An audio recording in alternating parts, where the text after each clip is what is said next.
103টা কারণ আছে দুর্ঘটনার কারণ। চাকা ফুটে গেলে ড্রাইভার কিছু করতে পারবে, টায়ার ছিঁড়ে গেলে ড্রাইভার কিছু করতে পারবে, ব্রেক মিস হলে ড্রাইভার কিছু করতে পারবে। ড্রাইভার হলে সেবক, কিন্তু যান্ত্রিক কারণে দুর্ঘটনা হলে ড্রাইভারকে বলা হয় ঘাতক। আপনি দেখেন বাংলাদেশের রাস্তাগুলো করা হয়েছে, দিছে সর্বোচ্চ 80, কিন্তু বৃষ্টি হলে ওই জায়গায় 40 গাড়ি চালাইলে কন্ট্রোল করা যায় না, কিন্তু 80 দিয়ে রাখছে। যাত্রীদের কথা গাড়ি না চালানো।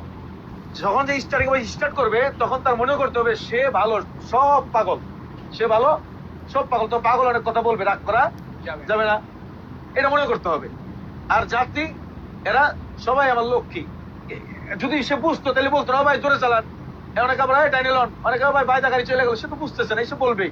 এজন্য সে স্থির থাকবে এবং সে নিয়ন্ত্রণের ভিতরে 80-র উপরে যেন না চলে, 80-র ভিতরে রাখবে গাড়ি, যে জায়গায় যেরকম চলা দরকার চালাবে।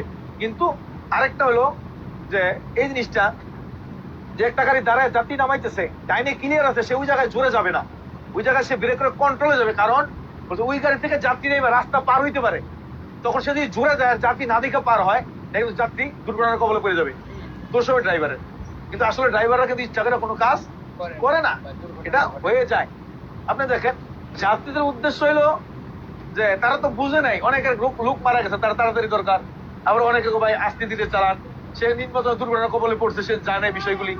এই কারণে যাত্রী অনেক কথা বলবে, এই কারণে